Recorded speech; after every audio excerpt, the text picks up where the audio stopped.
Welcome to another Acoustic Alternatives in Grove Studios. Grove Studios is a place in Ypsilanti that if you're in the Detroit or Ann Arbor area and need a place to practice, or maybe you're a DJ and you want to make a lot of noise and get your mixes down right before you're in front of a crowd, or you want to do a podcast like I do. These are all options here at Grove Studios, and that's what I'm doing today with a returning guest, which maybe you don't know this, but I don't normally invite people back, though this is the second time this year with the return of Brian Vander Ark, this time from Alto, Michigan. He could take the last train to Clarksville and be there in minutes, and Alaska isn't far away either, but Kyle Joe, formerly known as Chain of Lakes, and Kyle Rasche is here. But Kyle Joe is the current incarnation of a mighty fine singer-songwriter from the Michigan music scene. Welcome back, Kyle. Thanks, John. It is good to see you again. It's great to see you, too. It was a nice parking lot reunion. Always good to see you. I got a warm hug. Well, Kyle has had a few life changes since he was here last. He has a new record out, and he has worked with, I'm wearing a Chris DuPont shirt in honor of who produced his latest record for him. And I'm really excited about this new project. Thanks for sharing it with me a little early, too, so that I could hear it before the others. Of course, forever. You get early copies, John. You deserve that, if nothing else. Thanks. Just short of 3 years ago, we had a nice chat. Lasted a little over an hour. So if you want to get some of the background that I usually do on my guests, I will not be doing as much background on this one because we already covered that. So just, if you don't know, Google Acoustic Alternatives. And in that case, did I put it under Kyle Joe? No, of course not. Would have been Kyle Rasche, probably. Or Kyle Rasche of Chain of Lakes, I think, at the time. So that will be, I will link that in the notes on this one. So if you want to go back and listen to the old one. But I generally don't do this unless there's something significant going on. But Catch was a very significant record for me. That was the one that kind of turned me into a fan. I knew of your existence before that, but I heard that one, and there were a lot of things on that one that really grabbed me. But I'm glad that there's new material. I'm glad that you're carrying on. February 14th is when this new one came out, so it's been out for a little while. Valentine's Day album. All right. The least Valentine's Day album that you could release on Valentine's Day. We had a show with Spencer LaJoy and DuPont Phillips, and we could just call it the Weird Valentine's Day Show. It was my divorce record, it was Spencer's divorce record, and it was Kylie and Chris, who recently got engaged. Yes. Just getting together to celebrate. Both sides of the equation. Exactly. We had it covered, and it was in the back of a Unitarian church in Lowell to make it just as weird as possible. So that was how we celebrated our releases. Well, normally this is where I hold up a physical copy of the record and go, here's what it looks like, but there's no CD for this one, right? I think those days are over, John. I don't want them to be over. People make CDs still. They do. I know I need to make CDs. I buy them at shows, and they've gone up in price. I used to have like a $10, I don't think about it. $15, I'm probably going to get it. $20, I have to think a lot harder about it. Well, the weirdest thing happened with CDs because they used to be both how we got our music out there and we supported ourselves. Yes. They're no longer necessary to get your music out there. As a matter of fact, they're like outdated and kind of archaic to get your music out there now. But they've become a way that if we don't have a product to sell, that's how people support us. Yes. And CDs still work in a lot of rooms, and I think in the Folk Alliance and a lot of the purists that come to shows want to bring something home, and it's just become this thing that like we charge more for them now because that's how people are supporting us anyway. Right. You know what I mean? But they didn't become a more like valuable commodity at all. They just went up in price because every way that you can support an artist has been completely eradicated from the industry. I'm sure it's also a small batch costs more than a large batch. So you're not ordering 10,000, you're ordering 100 Sure. instead. Yeah, unless you're on tour. Right. Right. So there you go. Well, you brought a guitar. I did bring a guitar. You've got some new songs. I've got a lot of those. Yeah. Play me a song. Sing me a song. You're a singer. All right. Do me no wrong. You're the bringer of evil. No, wait, that's Dio. Yeah. This song is the title track of my new album. It's called Take It Easy. And it was the last song I wrote for this album. It was really kind of a transition away from a lot of what had originally been prepared for this album. And this song came about just sitting and kind of realizing a moment after a lot of it's been a big year, a lot of hardship and stuff like that, but I was just kind of sitting there noticing that like right then and there I was okay. Like everything was fine. And just like learning how to like breathe into those moments. Yeah, and this song came out, so it is a duet on the album with Kylie Phillips. But I'm going to do my best Kylie Phillips impression.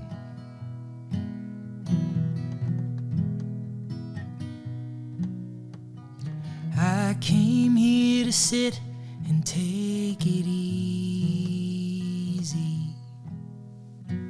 I came here to take it down a notch. And there's no wrong time for downtime if it's what your body wants. Take it easy.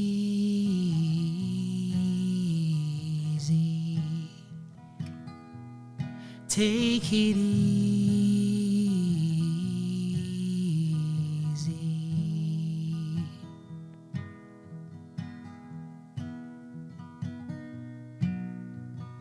I came here to sing and take it easy.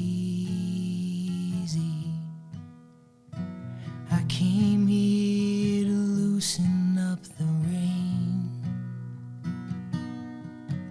And there's no wrong time for downtime. Peace is just a breath away. Take it easy.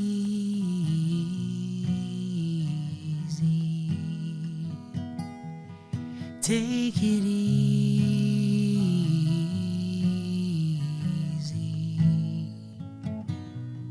Take it easy.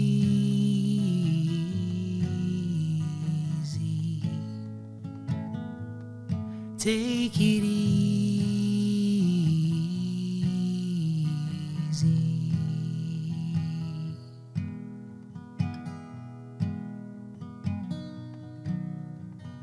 I came here to pray and take it easy.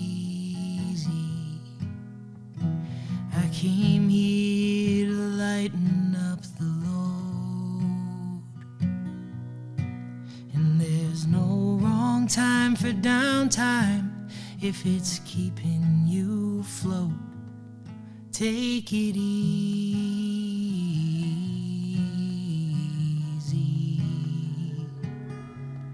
Take it easy.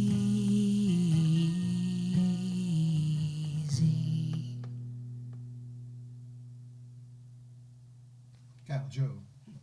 Got to turn my mic back on for that. I'm a pro, don't worry. You nailed it. Kyle, Joe on a track that you can find in a Chris DuPont version produced by Chris with Chris's fiancée, future wife, Kylie Phillips, singing on it as well, and one that they will likely do together when they play the Ark in just a short while. We'll get to that date, unless you have it memorized. I have it later on in my notes. Yeah. It's a Friday. That is Friday, April 11th? No. 18th. Yes. 18th. April 18th. Very good. Oh, man. Edit that out that I got that wrong. I'm very excited and grateful for that show. And It's going to be great. Yeah, I did not mean... Yeah. Wow. Well, perhaps we should start, and I know you've covered this in a previous interview with a couple of guys, but the name change. Let's talk about the name change. Sure. Well, we briefly touched on it when we had to rack our brains to see how you promoted me the last time I was here less than 2 years ago. It was just confusing. I started releasing music as Chain of Lakes when I first moved to Grand Rapids back in like 2010.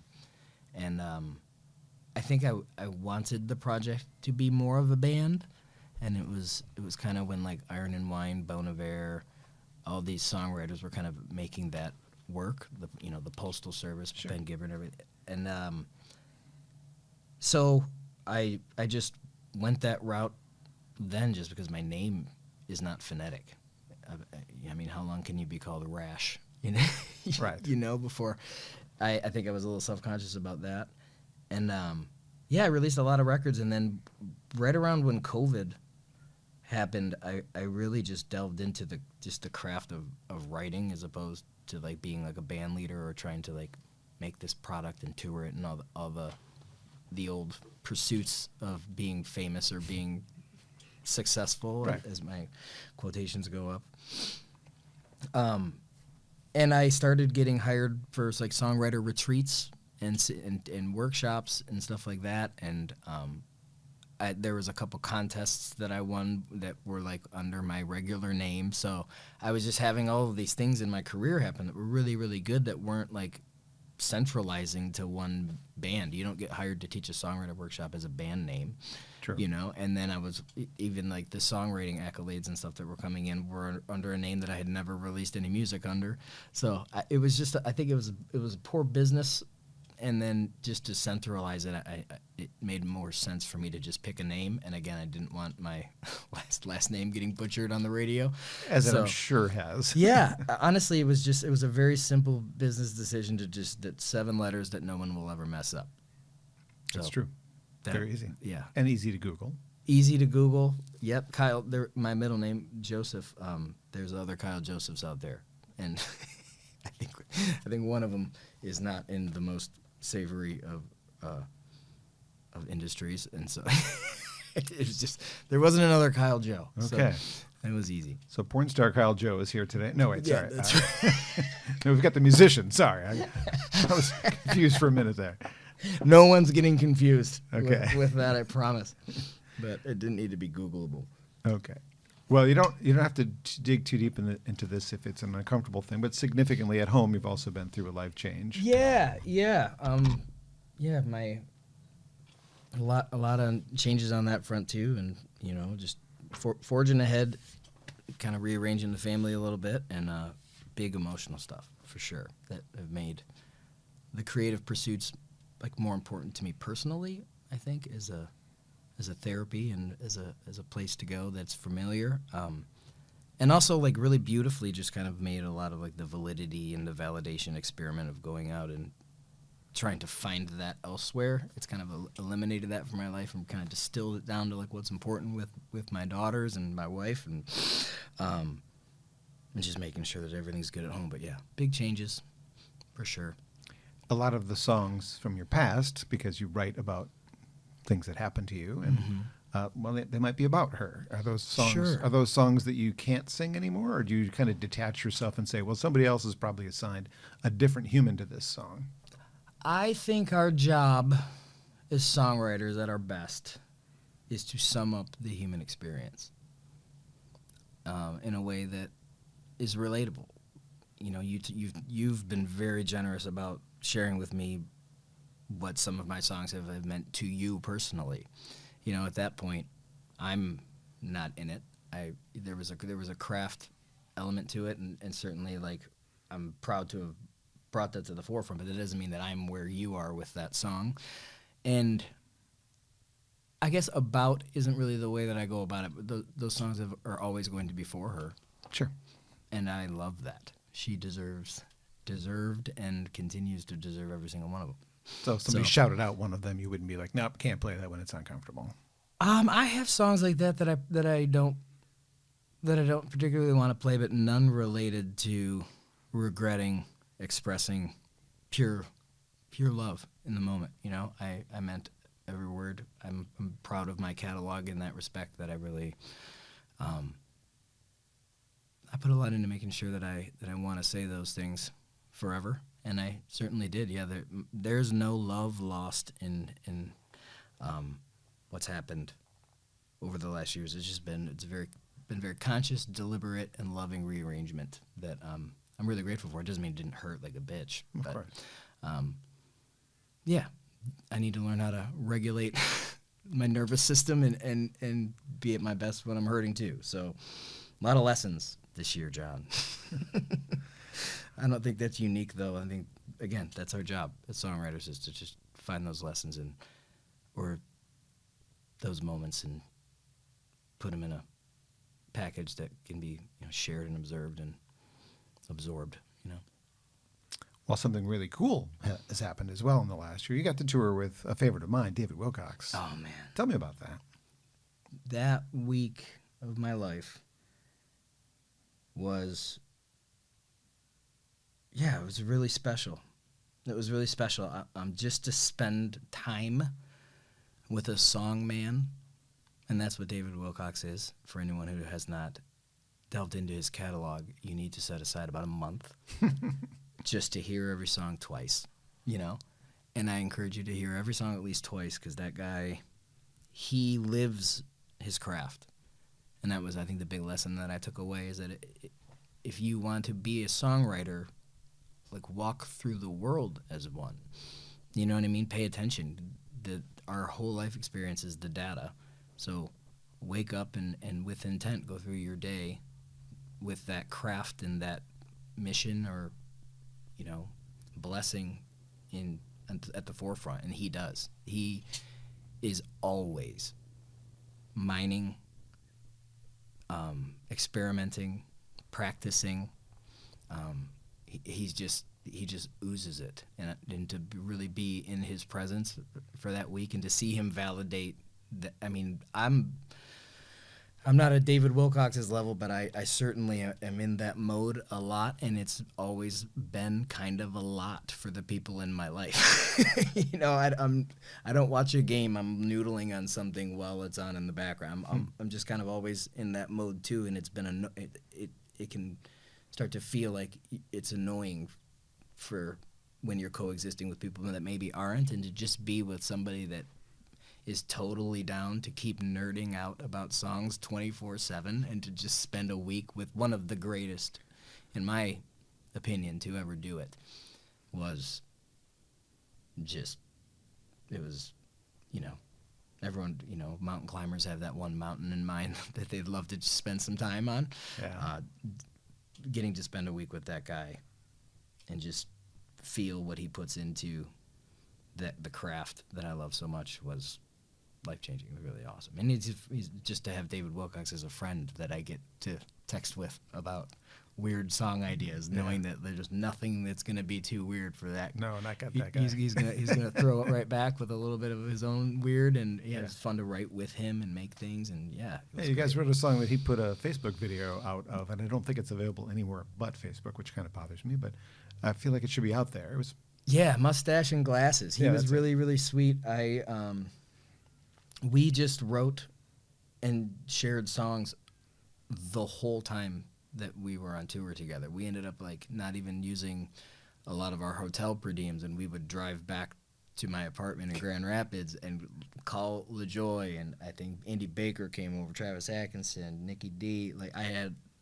He just wanted me to be gathering my songwriter friends to come over and share songs until 3 in the morning every single night, and we did so much of that. And he worked with me on that Mustache and Glasses song, and then he ended up playing it with me every night on that tour to start my show. That's great. And he was so generous with his audience and his time and his attention, and I was just soaked in love that whole week, and I made a really, really good friend who happens to be one of the greatest songwriters any of us know. How did he find you? Caraville Folk Festival? His manager, Mike, found me. I played a show that Annie Caps puts on called On the Tracks in Chelsea, Michigan. Yeah. And Mike is a local Ann Arbor, obviously in the songwriter scene, and we met that night. And then a year later, in the midst of me really not having much going on and being moved out of my house and in an apartment and between jobs and everything else, I just got an email about touring with David Wilcox that I was positive one of my friends was messing with me. Put a big smile on your heart, though, didn't it? It was timely, and it just ended up working out really well that I was able to do it. And he was very generous with sharing his audience with me for a week. It's not my interview, but I'm going to tell you my 2 quick David Wilcox favorite stories because I've had a lot of experiences with him, not touring with him. Early days of WHFR, which is a station that I worked at before you and I met. Mm-hmm. I had him in as a guest. He was one of my first bigger name guests. Mm-hmm. And I jokingly said, you wouldn't want to write a theme for my show, would you? He's like, oh, sure. And he just noodled something that ended up on his next record like the guitar part did. But he just did this stream of consciousness thing that he does a lot in his concerts. Yep. And then basically rattled off the tributaries that do this acoustic, whatever. And I used it every week for 10 years after that. Yeah. And then the next, several years later, when I'm working at the station in Ann Arbor that I worked at for 15 years, I had him there, and I said, hey, would you like to do an ID for my show so I can play it before your song? He's like, oh, sure. Well, it's not a well-known Monkees song, but there's a song that was sampled by Del the Funky Homo Sapien for Mr. Doubleina. Yeah. And one of my coworkers in my record store days used to walk around singing Mr. Bomarito, Mr. John Bomarito to the same melody. David obviously doesn't know my former coworker and did exactly the same thing in this ID for. Just, he makes himself open to songs. I didn't suggest it. I just Yeah. said, do me an ID, and he goes, Mr. Bomarita, Mr. John Bomarita. Yeah, Like, he does a lot of work at amazing. with mental health, where he helps people kind of craft that song that they need to hear. Yeah. And I don't know anybody. I've never met anybody with the catalog, not only like the vocabulary and the prose, but like the chords, melodies. He's pulling from such a deep well of resources to be able to channel that through, and he just lives with this big open heart. And it was such a lesson for me. But that dude, I watched him in 5 days probably make, I don't know, 10 or 15 of those songs you're talking about where like he'd just meet somebody and be like, what are you thinking about? And then Boom. write him a song. Yeah. It's just like part of his practice. It's totally his life's work. Do you have another folk hero you'd like to do that same kind of trip in your life with? Good question. I would love to do it with David again. Oh, well, I mean, you've already done that. Oh, man. I think that, yeah, certainly. All of them. Anyone who writes things that makes me feel things, I can spend time with. I think that's one of the things that's been the big gift of this craft, is that songwriters, other makers, are my favorite people to be around. Okay. There's just already this vulnerability that we all have to be asking people to shut up so we can sing about our feelings. Like, if you think about how narcissistic that is in any other arena. It's like, hey, guys, everyone be quiet. I'm going to sing about myself for 3 minutes. And I need you guys to stare at me and shut up. There's already that vulnerability of sharing it. And I think singing inherently is very vulnerable, too. Get people to sing and dance. And it's, yeah, just the fact that it's already so tender, I think, that I just am able to connect with songwriters on a deeper level. And that's pretty much the only kind of level I want to connect on these days. I'm bored with all the other stuff. Well, you got out of it by not naming anybody specific, so I'll let you grab a guitar. Okay. Is that how I get back to my instrument? I just have to You didn't say dodge your question. John Gorka or somebody amazing. Oh, and let me say someone then. Someone that's still alive that I would have, Into the microphone would be helpful. that I would have the opportunity to tour with. Jeffrey Martin. Oh. I don't know Jeffrey Martin. Jeffrey Martin is a Portland songwriter who put out a song or a record last year called When We Left the Garden that I didn't listen to anything else for, more than a year. Sounds like I have some homework. He can channel. He's a deep feeler, and and you believe every word, which is right up my alley. Yeah, I would love to spend some time with that guy right now. All right, tell me about the song. Oh, this song is another one from the album. It's called Line of Work. And, it talks a little bit about that songwriting craft and how sometimes you're going through things where you don't really want to share what you're making. This is the first time in my creative life where I was feeling like I was making things that might hurt feelings that I really cared about and loved. And that's not a great relationship with your art when you're having to protect your favorite people from it. So this came out of it, and I'm grateful for that. So, yep, it's called Line of Work.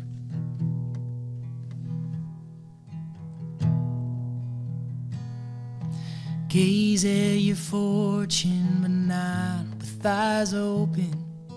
Dig the moat, knowing the drawbridge is broken. Don't rest your head till the medicine flows in. Safe from a clear-minded peer at your bullshit. No matter the weather, man, pull it together. Don't mope in the desert, just take in the sun. It seems certain seasons, for whatever reason, I just feel the heat, and man, I'm burning through one. The shortcut to healing is straight through the herd. And then we sing about feelings in my line of work. So they're all bound to sound, made to serve up with the tears, and I'll remind you it's one of the few you can hear.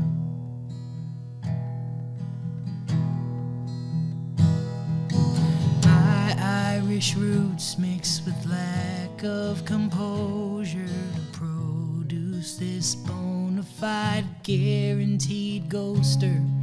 Retreat keeps peace in my most sacred corners, safe from the minds I'm inclined to trip over. Beg me to go and forgive me for skipping it. I'll write a note of contrition I'll never send, and take it in through the cracks in the door. There's no sense settling, you can't stay here no more. The shortcut to better is straight through the worst. And we sing about heartache in my line of work.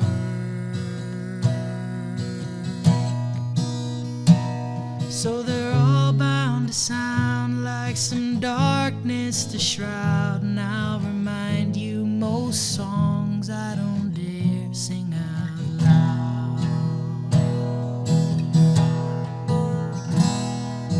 Grief leaves a heart heavy beyond belief, and in my line of work we wear ours on our sleeves. Nests that our team in can still feel alone when the songs that come flowing hit too close to home.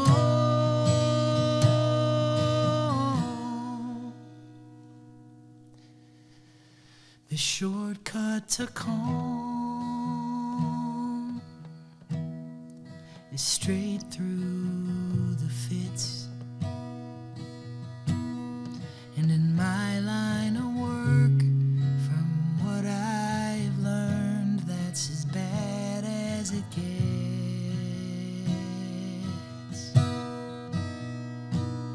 So with heart wide open to what might fall through, I sure hope a song shows we can both listen to.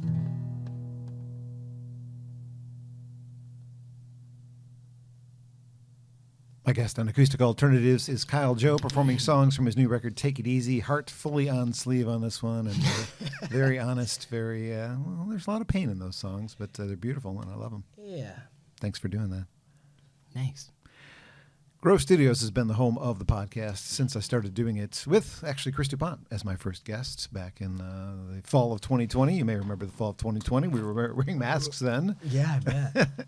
And they've been a great home for the podcast for, I would say, 95% of the 70 or 80 I've done now. It's 80, I think we're on now.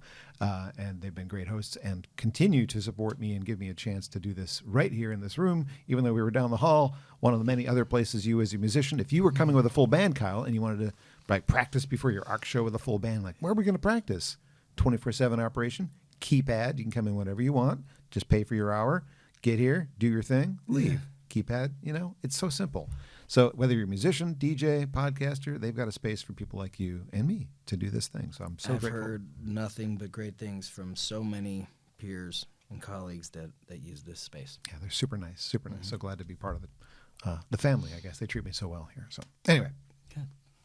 So you got some gigs coming up. We talked briefly about the ARC one. People that are seeing or hearing this before April 5th, fellow Kerrville songwriter R.O. Shapiro is playing with you. R.O. Shapiro is coming through Michigan. We actually had to cancel that leg, but he's going to be up at Blissfest in July. Oh, so the and dates he's a that I very saw. good friend that I need to update that as of yesterday, actually. Oops. But he is going to be in Michigan at Blissfest, and he is such a treasure to behold. I encourage everybody to look up R.O. Shapiro, and I've had the pleasure of touring with him. When you were actually asking me about like my bucket list touring folks, like Gene Rowe and R.O. and Javier and all my Kerrville friends came into my mind. I was like, I want to just say that I want to do it with them again. But he is one of them that I really treasure. A very good friend. Saw him with Rachel Davis last year or the year before. So yeah, I got exposed. Such a great tour. Yeah.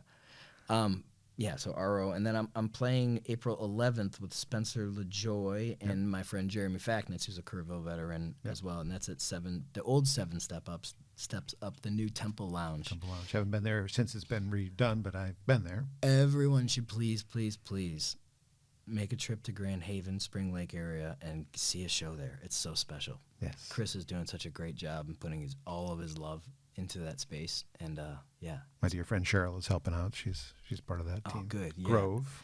Oddly enough, I'm in Grove. That's her last name. Awesome. No, that space is really, really special. I'm very, very excited for that show.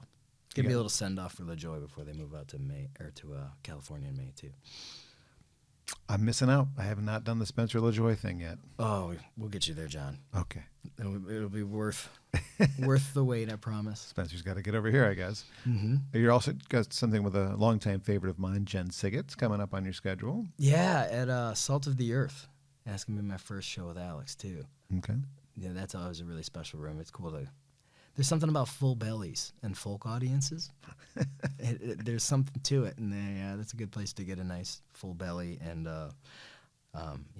really intimate space. I love that space. And we mentioned the big one at the Arc with one of the other people who've been on twice, but she came as a solo artist once, and then we had sort of a combined, before there was a DuPont Phillips, they both were promoting separate new EPs. And well, let's do this. We'll come to your basement. And I don't want to out you, John, but I think it's pretty obvious. All you have to do is change your professional name, and then you get to come on Bomberadio's podcast again. Me and Phillips got it down. Kylie Phillips is one of the best singers I think I've ever shared space with, and just a really, really sweet person. Talk about somebody who makes it safe to bring what you got and make things that are vulnerable, and she just does that so easily with grace, and I really, really, really love her. I discovered her when she was still in high school, when I was working at the high school radio station. So, wow. Yes, I've known her for... So you get some credit for this rising star, John? No, I've just been behind her waiting for this to happen. What she's finally doing, I've been waiting 20 years for her to finally do what she's doing. Yeah, her voice. It's always something been great. And even at 17, it was great. I can't imagine that it was ever not great. Yeah, I want to hear 2-year-old or 3-year-old Kylie in the high chair singing. Ask her dad. singing the lullabies and stuff. I bet she was just always this crisp, beautiful singer. Yeah. KyleJoeMusic.com if you want to find out information about all these things that we've just rattled off sort of quickly. Yep, you can sign up for my mailing list. Oh, well, that's easier. I might as well announce if people don't know or cannot find my stuff, it's because I don't do a lot of the social media stuff. So, but my email list is a great way to stay up to date, and I promise I usually forget to even do my monthly email list. You will not get a lot of emails from Kyle Joe. You should do it when you have a show coming up. I have one on deck. Yeah, I need to get one out, but it's not one of those email lists where you're ever going to get anything from anyone else or too many from me that I don't. But it is a way to stay in touch. Feel free to add upcoming stuff. You're on it. I just don't send them enough. Okay, good. Well, that also has links to your Chain of Lakes when you do perform as Kyle Joe and Chain of Lakes, which I think happens occasionally. Yep, right? I'm doing Wheatland this year. I have a children's music project called The Real Humdingers. That was the other thing on my notes here. We don't talk about The Real Humdingers much, but let's talk about it. I just booked that I'm going to be doing the kids stage and bringing some friends to pull off the Humdingers songs at Wheatland this year. So yeah, that was another reason that the name change made sense. When I have a band, I can play as Kyle Joe and Chain of Lakes. When I'm doing the kids' music, I can do Kyle Joe and the Real Humdingers. When I'm doing the songwriter workshops, it can be Kyle Joe or the solo gigs. Yeah, solo gigs and stuff, which are mostly of what I'm doing. But yeah, so I've got some. I'm excited to kind of have the full spectrum of all. Yeah, where my brain is all the time, kind of getting. I get this dip into each of those this summer a little bit. So. The many worlds of Kyle Joe. Many worlds. Brought to you by. No. One of these days I'll focus. But I'm kind of enjoying not being focused right now. Are songs coming as regularly? I mean, obviously, when you're going through something difficult like you did, songs are probably pouring out of you. Are they still coming pretty regularly? It's interesting that you say that. I'm not super prolific when I'm deep in the throes. It's afterwards? Well, I think it's just that I get a little nervous about immortalizing feelings that I really don't want to revisit. Okay. A lot of that kind of comes from the lessons and stuff that I've been learning. But I've been extremely prolific the last 6 months, as far as making songs, but they haven't been in this vein of go and record them and put them out as Kyle Joe. Like, I've really put a lot into just like finding my own center and my own breath through a lot of my changes, and I did that through a community that I do like breath work and somatic bioenergetics and all that kind of stuff through, and there's music in that world. Okay. These healing songs that, when people are coming out of meditations or just different functions, these like, almost like kirtan kind of stuff that are just really healing, and I've found a space where you can make music that's not so much representing how great you are at being sad, but like maybe that lesson that you learned in the depths of your sadness that may have helped, and it'll help somebody else. And it helps somebody else, yeah. And so I've been making music with those friends. We're doing a record that the collective is called The Vital Hive. So I've written probably like 3 or 4 albums worth of those kinds of songs, but I don't know like what to do with them. That's a lot of music. We have one on deck right now that we just finished. It's 13 tracks. It's with a songwriter named Micah McLaughlin, who used to play in a band called the Mute Flutes, which are great if anyone wants to do a 90s, early 2000 deep dive into a great songwriter and performer. And my friend Matu Etienne is in that group as well. And yeah, we've been making a ton of music. It's just in a kind of a different world, and we're releasing and touring isn't really. It's more like hosting song circles and stuff. Like we just hosted a big equinox celebration, just like singing spring in and celebrating the changing of the seasons and everything else, and just that kind of world. So I've been making a ton of music, but it hasn't been how I've ever done it before. So. Well, I know we talked about this last time. You're in a songwriters group, and you guys kind of share ideas and give feedback on each other's songs. Yep, I haven't done that since I left Facebook a couple years ago, though. Really? Yeah. So this new kind of like the song circles and stuff has kind of been my intimate community that I'm interacting with more, because the social media stuff just doesn't work for me. Okay. And I have no judgment against anybody that does, but it's just not. It doesn't get Kyle in his healthiest space, and it's with all the world has a lot of stuff that you can focus on that's not positive. And while I fully honor the privilege that I have to not pay attention to all of it, it's just not healthy for me. I work for an NPR station. I can't ignore it. Exactly. And I'm so grateful for you and the people that get good good solid, supported, accurate information to the masses. And fact-based journalism. Yeah, and if I had any confidence that my feed was getting any of that, I think maybe I'd pay a little bit more attention to it. But it's just not my bag. Well, I was going to ask a question. I guess we'll go back to when you were part of that songwriter group. Yeah, you guys gave feedback to each other on your own songs. Did you ever consider taking in fan feedback on those songs? I'm pretty envious of a lot of Spencer LaJoy, one of my dearest friends in the world, and they offer their songs up to like their Patreon community. Okay. In their infancy, the baby songs we call them, and I think that they've gotten a lot of really cool support and love and feedback and conversations around that. So I'm pretty open about like I had like 2 or 3 years where I played the song I was working on at every show, just to kind of see how they landed and stuff. Yeah, and that is a special space in the infancy of a project or a song. But yeah, I would have to get online, and I just don't. It's not a real place. It's not a real place, so I'd like to stay in the real place that I'm living. Okay. Have you got a ton of unfinished songs? Do you have like a notebook or a phone memos of? Yeah, I was I got a new computer, and I was syncing my notes up to the computer, and like just like 3 or 4 really old notes came to the top for some reason, and I was like, oh wow. And so I just did like a little scroll, and there's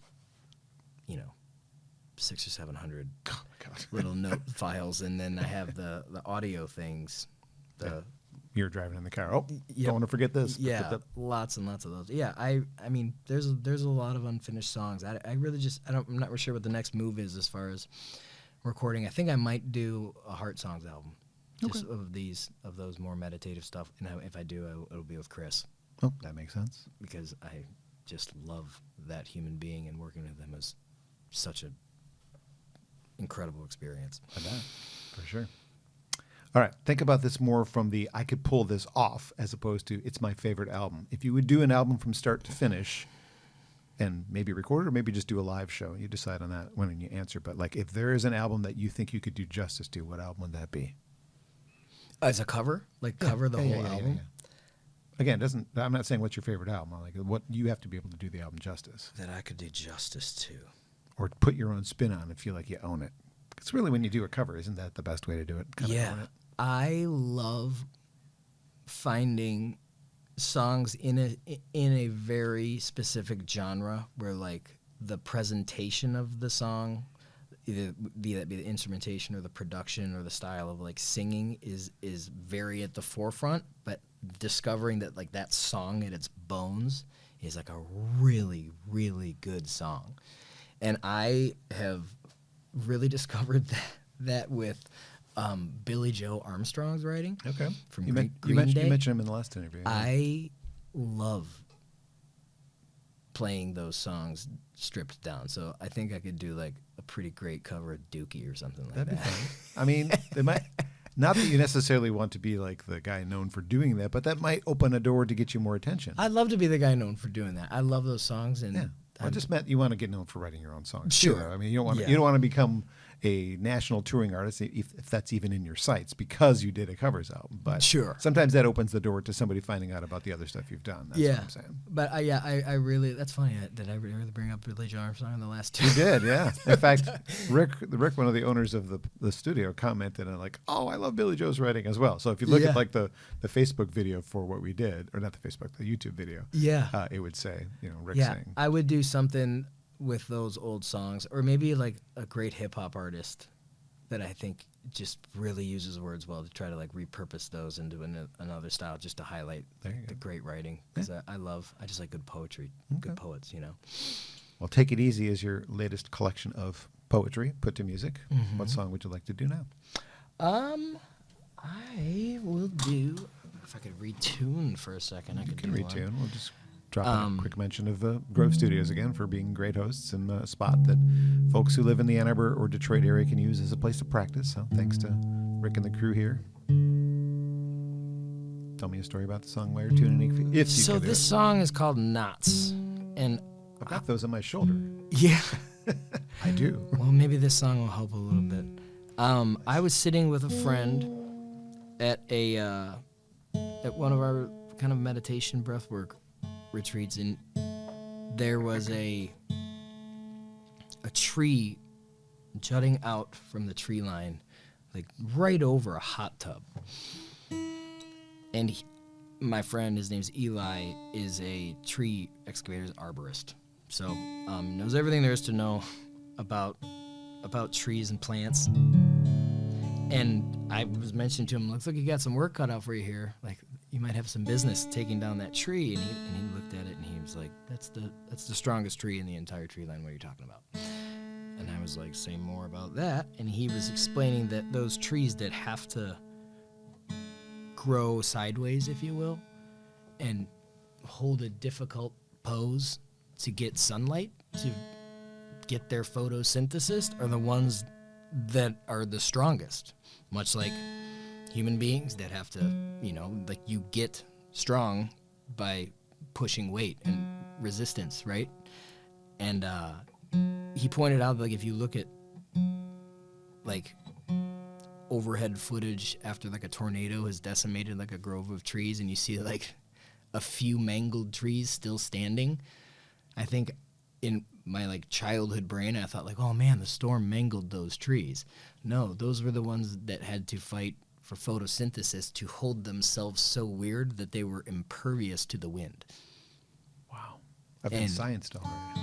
Yeah. And when you think about like the biosphere, I don't know if you're familiar with those huge bubbles that they made to simulate ecosystems inside, and they actually grow whole ecosystems. Well, in the biosphere, after like a year or two, there were these like 25-foot high thriving trees toppling over.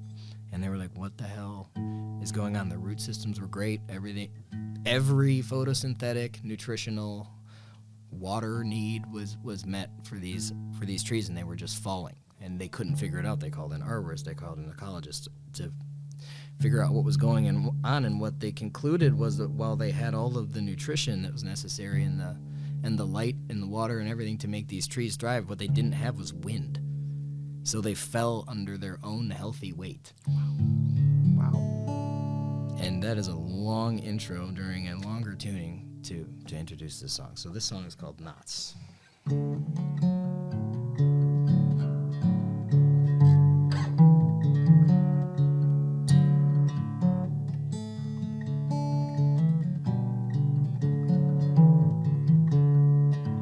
I've been changing my mind about posture. We're all growing toward our moment in the sun, reaching out and warping, bending and contorting, sturdier where all the work was done.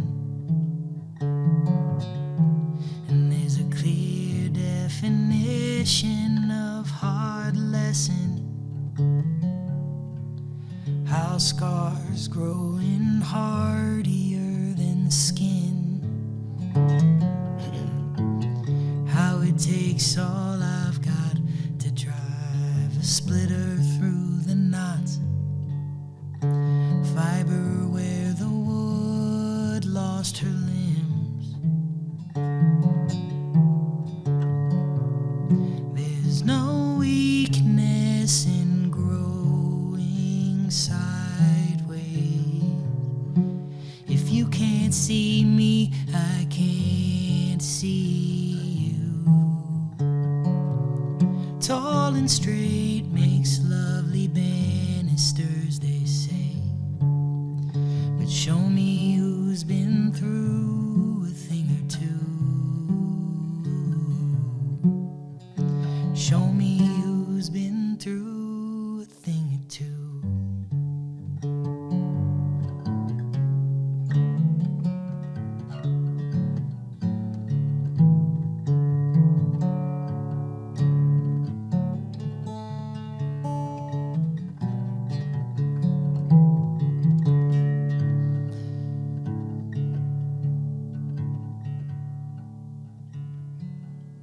Old wounds become tattoos of perspective.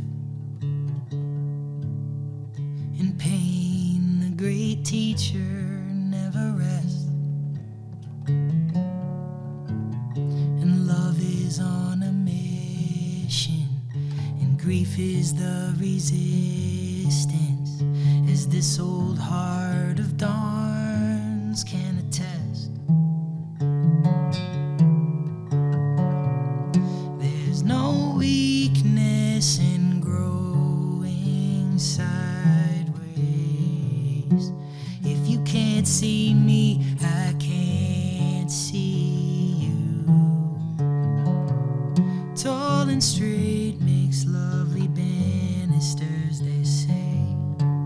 Still stand up, turn and face.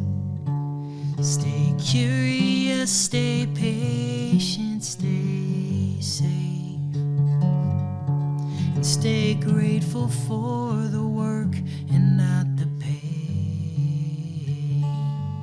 Stand proud, stand anyway.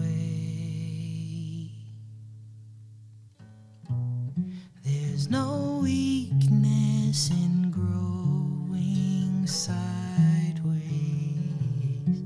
If you can't see me, I can't see you. Tall and straight makes lovely banisters, they say. But show me who's been through a thing or two. Show me who's been through a thing or two.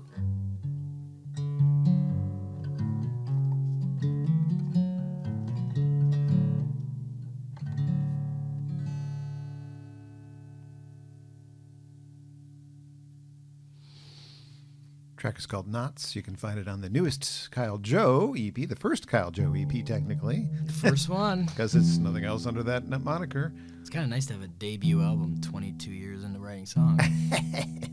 If people are just discovering you that way, there are other things to find from Kyle's back catalog. And I'm glad he's tuning his guitar, because I was going to see if he was maybe going to play one more. So keep that there. I will get in tune for you, John. We don't have too many more questions. You may just leave it on your lap. How many full band opportunities are coming your way these days? Are you getting more offers as a solo? I'm getting a lot more offers as a solo, and it's just easier with what I'm managing in my personal life too, to just get to show up with my guitar and share songs, and I'm very grateful for that. But mostly solo these days. I'll probably bring a band to Nor'easter Music Festival this year. Yep, I saw you on the list. And then I'll have, like I said, the Humdingers crew together for Wheatland. But other than that, it's gonna be mostly just me and my guitar, and hopefully some people helping me sing, audience-wise, and everything else. I don't like asking this one because I don't usually have to. But are there things you wish people asked you about that you do that you don't get asked about? Wow. You are a very thoughtful interviewer. Are there things that I want people to ask me about? Like you've got it kind of prepared when you're going into an interview. Like, you're going to get asked some of these basic questions, and I always try to not ask the same question somebody else has asked. That is hard to do. I'm gonna answer with a compliment, and we're men in 2025, so I'm gonna make you look at me in the eyes while you accept it, which is totally not in our DNA. Right? But I don't do a lot of these. Okay. Who I do these with in Michigan, I should say, when you're on the road and stuff like that, like you take opportunities to get in front of audiences. But Gotta grow it somehow. I tend to do this with my friends, with people that I have a relationship with, or that I at least deeply respect in their craft, which is how you and I met. We had this relationship before we had a friendship, but I do this with you. I do this with Lori Stratton. Mm-hmm. I do this with John Sinkovich. People that have really, just that I know that they're putting their heart and soul into what they're doing, which is lifting up my community and putting it into your craft, which is this journalistic approach, which is totally benevolent. You're doing this to get other people's name out there, and I want people to know you. And I see that, and I see that you do that for all of my friends too. So yeah, I think I don't go into it with questions that I wish people ask, but I do go into it where I respect the interviewer, and I try to surrender to what it is that you think is important, because I think that what you do is important. So I don't know if that answers your question, but it's a nice answer. Yeah, I really don't do a lot of this today. Okay. Yeah, but who I do it with is very important to me. So you're selective. I've made the cut. Yeah, sure, and I hope that you hear that a lot, because this is really cool. Thanks. No, I don't really think about it. I just do what I do because I want to do it. It's really nice. Well, you deserve a debt of gratitude, man. You've been doing this for a really long time, and congratulations, 80 episodes? I think so. I have to look it up now, but and that's more just coming. Of this incarnation. You've been on the radio doing this for your entire career. No, if you want to become a Patreon of mine, or patron of my Patreon, I'm sharing old interviews that I've done prior to this there, so that's the only way you can hear some of the things I've done before this incarnation of Acoustic Alternatives. And How do you find it? I don't have a lot of people supporting me on Patreon. Because, how do you find it? Oh, I know a guy with a podcast that you can... Oh, hey, johnbomarito.com, and look for the Acoustic Alternatives tab, and then below that is the links to the podcast, the weekly playlist on YouTube, the weekly radio shows on Radio Cobra Detroit and Sonic Coast, which is, I was going to lead to Sonic Coast and have you do Michigan Man, because that was a song that was getting played, because I think that's what you're tuned for. But I also wanted to ask you about other things that, like you're a performer, but you also do songwriting retreats. We talked a little bit about that. How can people find, like, what is that purpose? Like, why would I reach out to you to do that? Who's the target audience for that? The target audience for that is the people that want to connect to their craft of songwriting. Again, it's just the most vulnerable art form already, and it's so easy to just get blocked up in what's going to happen to the song. What am I going to do with it? What's it for? What am I making it for? And I think what my gift is just kind of getting that stuff out of the way and like, let's make the song. And then like, if you want to make decisions over where it's going to go, or if you are crafting something very specific, people go in to write jingles for toothpaste, for crying out loud. Okay, then that's our job today. Gotta make money. Let's get the stuff out of our head and make that. I really like supporting and connecting to songwriters just to help them and empower them to live as a writer. And if you're not going to say you're a songwriter, no one is.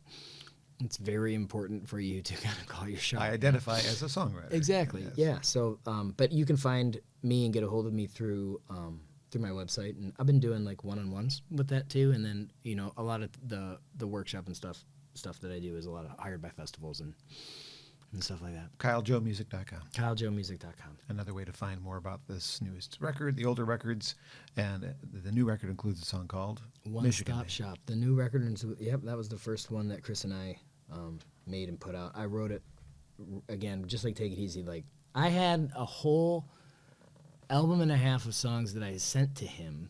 I was not going to make a record.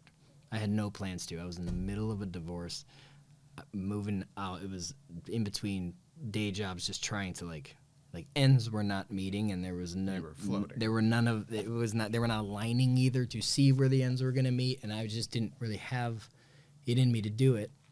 And then this friendship with him came about because he had been working with LaJoy, whose albums are perfect. Everyone should listen to those as well. Chris DuPont and Spencer LaJoy. And we just started talking, like he kind of like what we were just talking about. He was calling me about like songwriting stuff, and just it's so easy to connect with people that are in that space. And so our friendship just, I mean, we had talked on the phone for probably 10 hours before we met each other in real life. And he is a prolific producer. He thinks about music and the presentation of it with such a gift, and his ability to execute. I mean, he's so good on so many things, and his only interest is to serve the songs. It is not about him. It's so about him, but it's because he's so special and that he just doesn't make any of it about him. And to partner up with somebody that is just does such an amazing job of keeping his head so far from his ass. He's the best guy. He's the best guy. He's the best friend. He's a wonderful partner too, who's another one of my best friends that makes it very easy to love people. And he was recording in his home when I got to do that. So I got to kind of take a weekend away and go, and I had this pile of songs that I had sent him, and Chris is an over-preparer. He's ADD in the best way, that when he's working on your thing, it's hyper-vigilant, just like me. And I had sent him probably 15 or 16 songs. He had done all the pre-production. We had a list of 5 that we were going to do, and then I'm Kyle, so I decided to write 15 songs in the 2 weeks before we were supposed to record. Sure, why not? And I'm also Kyle, so I didn't say anything to him because I don't take any space for myself. And I showed up and was just like playing Michigan Man on his couch, like tuning my guitar to record his other ones. And he's just like, "What's that?" I'm like, "Oh, I have a bunch of new ones, another project." And he's like, "Well, what are you excited about now?" And we just started to talk about that, and we ended up making a completely different album of those songs, basically wasting his time that he had spent preparing for it. But there was never a second of that. It was just like he just met me as an artist where I was making these things from, and he wanted a part of that new excitement. And like, it's the best thing I've ever made. Not because of me, because of Chris, I think. He is masterful, yes. He's just a treasure. Yeah, I'm like, I don't know how to exude the gratitude I have. That I even have this album made is totally his fault. Yes. Yeah. Well, what about the songs you were going to do? What happened to those songs? I don't know. Nothing yet. They're still out there. They're still there. Okay. Yeah, we talked about it before. I'm not in this to collect songs. I'm in this to like make them. So I have a weird relationship with like stuff that's finished that it's just there, Okay. you know? Yeah. They're immortalized. I've gotten talked into like making sure that like I have them. They're in notes files on the cloud now. Okay. But yeah, I don't know. Maybe If you do a Patreon page, maybe those are some of the rewards. People can hear those songs yeah. exclusively there. that would be a cool. There you go. I just need someone to run a Patreon page for me. Okay, that's true. You're not a social media guy. No, Well, I'm not an admin guy. Yeah. Well, maybe I can Talk help you. to every boss I've ever had about I expense can help reports. you. All right, Michigan Man, do it. Yeah, cool. This song came right as I was getting ready to go into the studio. I was on a friend's land who had let me come in and stay there for a while and really just like connect to the earth and to myself, and just he has this cabin on this beautiful spot. And one of my very special teachers in my life had been talking to me about being like of somewhere and from somewhere, and like what that means, and like, do you know what the birds' songs are that live in your yard, like your physical neighbors? Do they know your song, the plants and everything else, and just kind of like what it means to be of somewhere. And I wrote this, and I recorded kind of like a rock version with Chris that I really, really, really, really love. But there are 2 other verses to this song that are not on the album that are going to actually be on that Vital Hive album. I guess I'll play the full version for you. This will be the world debut of the full Michigan Man. Only on Acoustic Alternatives with John Bomarito, where you can also find a catalog of old interviews if you follow him on Patreon.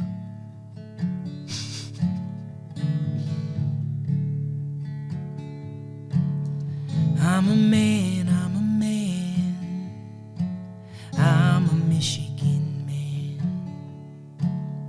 I am water, I am wind, I am of this land. And I am carved from the eyes into a sacred hand. Hold me over your heart, I'm a Michigan. I'm a Michigan man.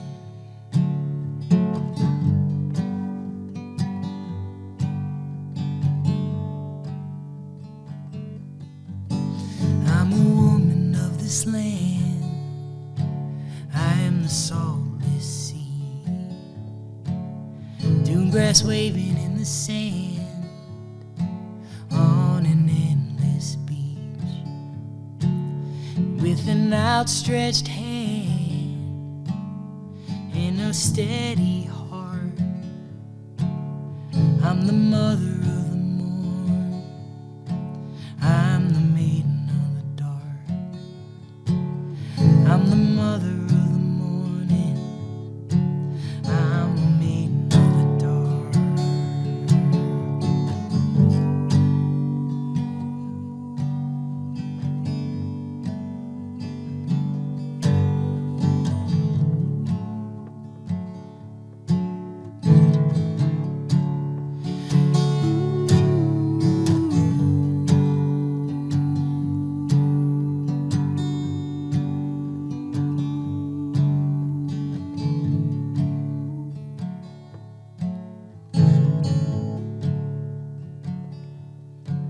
We are a family who thrives. We are the Michigan tribe.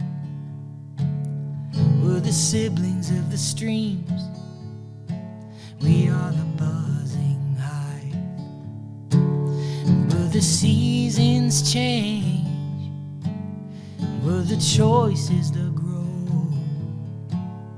With the water on our side and each other to hold.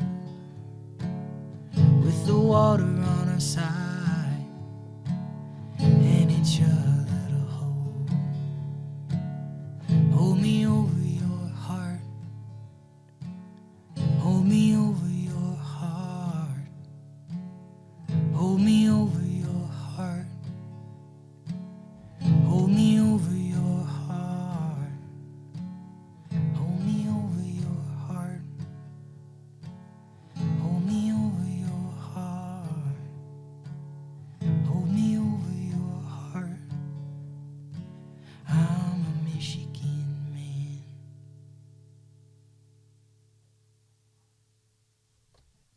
Michigan's finest men. Kyle Joe here doing songs from Take It Easy, his latest release, KyleJoeMusic.com. One final question. Favorite places to play outside of Michigan? Outside of Michigan. Since we just sang Michigan, man, because I know you love playing here. The Threadgill Theater in Kerrville, Michigan. Kerrville, Texas. It's on the festival grounds, Quiet Valley Ranch, Kerrville Folk Festival. There's an outdoor pavilion called the Threadgill Theater. And I don't know if I've ever been in like a bigger outdoor space that could be transformed into like a living room with only people that super love you and are rooting for you. It's like having like your grandparents just wishing you to do well. Like I've never felt that kind of love from an audience, and to be so far away from home and have that, and to talk to every other performer at that festival and they all feel the same way. Yeah. It's a very we have that here. We have that here at Wheatland. We have that here at when you go down to the Buttermilks, and I think Nor'easter does a really nice job of it. Oh, yeah. But I would probably put the Threadgill Theater at the Kerrville Folk Festival right up there. Very cool. Cal, it was great to see you. Thanks for sharing stories with me today. John, thanks, man. And songs, too. It's always a pleasure. I'll change my name next year and see you here. Right. We'll be back for another one. Cut it out. I appreciate you having me back, man. It's very special. You bet. KyleJoeMusic.com. Links in the the comments area, not comments area, below the title of the video, you'll find links to our previous interview, links to his website, links to Grove Studios, which is where we've been doing the podcast for almost 5 years now. Jeez, oh Pete. Thank you, Grove Studios. Thank you so much. And then you'll find, if you want, you can support me on Patreon as well. I'll put that down there because Kyle was kind enough to push that on me. Please support people that do what John do. Couple more. Anyone that likes anything that I do, it doesn't get heard or anything without the collaboration with you. So thanks, man. Coming up, presumably, unless they get canceled, because that happens sometimes, I have Fox and Bones, a duo that I met a couple of years back that want to get on, and I like what they're doing. And I've been finally able to lock down Noah Guthrie, another national touring guy. I think he's nice. From Kentucky. But I'm one of those artists. I first discovered him doing really unique covers of songs. Oh, nice. But his original music is really good. Just great tone to his voice. He was recognized by his peers, I suppose, by getting to perform as one of the actors on the final season of Glee, a show I never actually watched, but like what he was doing got enough attention for him to get to that. I've heard of like Yellowstone launching a lot of like Americana folk people too. Yeah, okay. It's kind of cool that like shows are elevating. Yeah, well, he was like one of the characters on the show, I guess. Cool. I never really watched it, but I was already supporting his music as his covers fit really well with what I was doing at the time for my Radical Revisions thing. So yeah, love his music, just love his voice. Never had a chance to really get a good interview out of him, so looking forward to that visit. Do you like to meet people? I guess like we had the luxury of knowing each other before we did our first interview, but it was kind of in industry talks. Do you try to meet people on the microphone, or do you like to kind of like? I think I probably get a better conversation when I have already met you. Got it. I think, although that was not necessarily the experience with a local band that I didn't get to do the performance part with. So when I was first starting to do this, Grove was having me down the hall, and they had done a concert. Maybe you've never seen the back of the building here, but there's like a little courtyard area. Cool. And they'd been holding some concerts out there, and there was a band that they had out there. They said, they'd be really great for your podcast. I'm like, okay, well, let me check them out. There's not a lot of music. They still don't have a lot of music out. And so really all I did was an interview with them, and had never met them before. Hadn't really heard much of their music, so it was a little tougher to do that. And then we just kind of pasted the live performance at the end of it. Yeah. But we did have a really nice get to know each other conversation that I think turned out pretty well for a couple of people I'd never met before. I can see that being awkward, and no artist likes when interviewers are like, so how would you describe your music to an audience? It's like, you do it. You're the interview. Yeah. No, I don't. I wouldn't like to describe my music to an audience. Yeah. Anyway. All right. Well, so those are coming up, and good luck. Those are ones I'm looking forward to, and more. I've been approached by a few other people I've been feeling out, so maybe some more stuff coming. We got to get LaJoy in here. Yeah. When is the move? In May. Oh my gosh. They tour for a living and are from here. So off microphone. We'll get off. You got it. Get off that tangent. Thanks you for having me, man. You bet. Thanks for listening, everybody, and keep following the page. You'll find more. Thanks.